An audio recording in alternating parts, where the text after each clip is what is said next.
Bonjour, aujourd'hui nous sommes le dimanche 25 mars, il fait très beau, il fait 15 à 16 degrés et je ne sais pas si ça sera visible sur la vidéo, mais sur ces pruniers sauvages, grosse activité des butineuses. J'espère que la météo va être propice pour un bon démarrage des colonies et je vais vous montrer maintenant une vidéo au sujet de la divisible Warno que j'envisage de conduire selon la méthode Snellgrove. À tout à l'heure.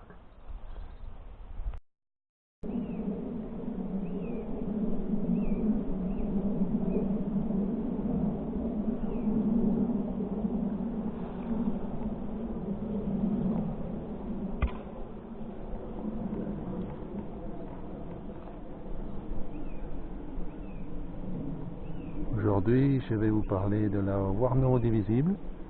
Voici une Warno divisible. Donc, hivernage sur 2 demi-corps. Les demi-corps sont en fait des os, 10 cadres.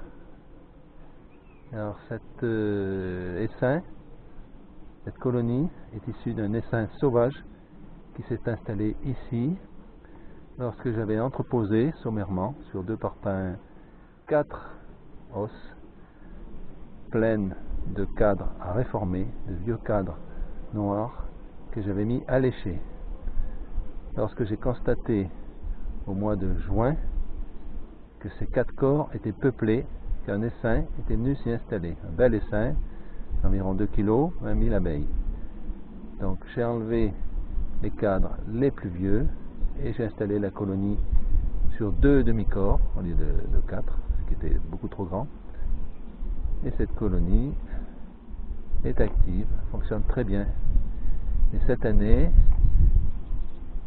j'ai décidé de lui appliquer la méthode Snellgrove qui consiste à d'abord prévenir l'essaimage, ensuite produire du miel de façon intensive, donc sans déplacement de la ruche, en augmentant sa capacité de produire plusieurs os, et un troisième but qui est éventuellement d'élever une nouvelle reine. La méthode Snellgrove consiste à éclater les différentes castes d'abeilles dans la colonie, séparer les butineuses des nourrices et accessoirement des cirières. Pour cela, dans quelques jours, je vais prendre tous les cadres, les 20 cadres de la colonie et les transférer dans ces demi-corps qui contiennent des cadres bâtis. Donc je vais remplacer tous les cadres de couvain et de miel par des cadres bâtis et ramener la colonie à l'état d'essaim nu. Pour cela, donc, on secoue tous les cadres pour être sûr de garder la reine en bas et on transfère les cadres de couvain, de pollen et de miel dans les autres corps. Donc on intervertit les cadres. Ensuite on place au-dessus une grille à reine et on remet les 2 corps du haut contenant le couvain et les provisions sur la grille à reine. On laisse tranquille pendant une demi-heure à 1 heure, ce qui fait que les nourrices à travers la grille à reine vont remonter dans cette partie, soigner le couvain. Et une fois que les nourrices sont remontées, on sépare les 2 empilages et on intercale une hausse garnie de cire gaufrée qui va servir de magasin à provisions pour la colonie, qui aura dans sa partie basse des butineuses, dans sa partie du milieu les cirières qui vont se mettre à bâtir les cires gaufrées, et dans sa partie haute les nourrices et le couvain. Et au-dessus de la hausse, avec les cire gaufrée, on intercale un plateau spécial, dit Snellgrove, qui est constitué en son centre d'une grille qui permet aux deux colonies qui sont séparées par la hausse d'avoir la même odeur. Et ce plateau comporte sur 3 faces des entrées, double entrée, haute et basse, et qui permettent un mouvement de bascule pour obliger les nourrices qui deviendront butineuses à aller en dessous, renforcer la colonie.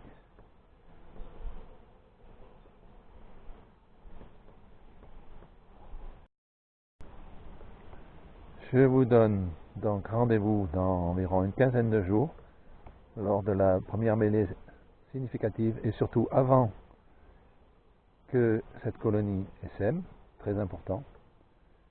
Donc, je le répète, on prévient l'essaimage, on garde toute la colonie en séparant les différentes castes, les butineuses en bas, les cirières au milieu, les nourrices en haut. Et au fur et à mesure du temps, les nourrices vont devenir butineuses et on les obligera par le plateau Snellgrove à venir renforcer la colonie du bas. Alors accessoirement en haut, dans les 2 cadres de couvain, il y aura des cellules royales. Si on veut élever une nouvelle reine, on laisse en l'état. Si on veut faire du miel, on supprime les cellules royales au bout d'une dizaine de jours. Et éventuellement, on prendra les cadres les plus avancés, qui n'ont presque plus de couvain, et on les passera sous le plateau Snellgrove, en complément de la hausse intermédiaire, pour servir de deuxième magasin à miel.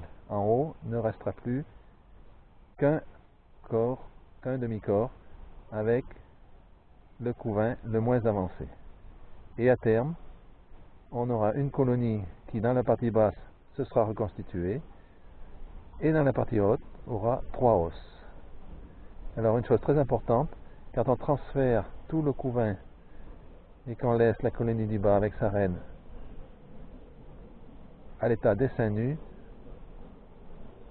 on met quand même 2 cadres de couvain naissants pour que la reine reprenne sa ponte et reprenne son élevage pour avoir à terme une colonie du bas normale, et ensuite on pourra continuer à conduire la colonie de façon normale pendant l'été. Je vous donne rendez-vous dans quelques semaines, 1 à 2 semaines, pour la mise en pratique de cette méthode Snellgrove. Merci de m'avoir regardé.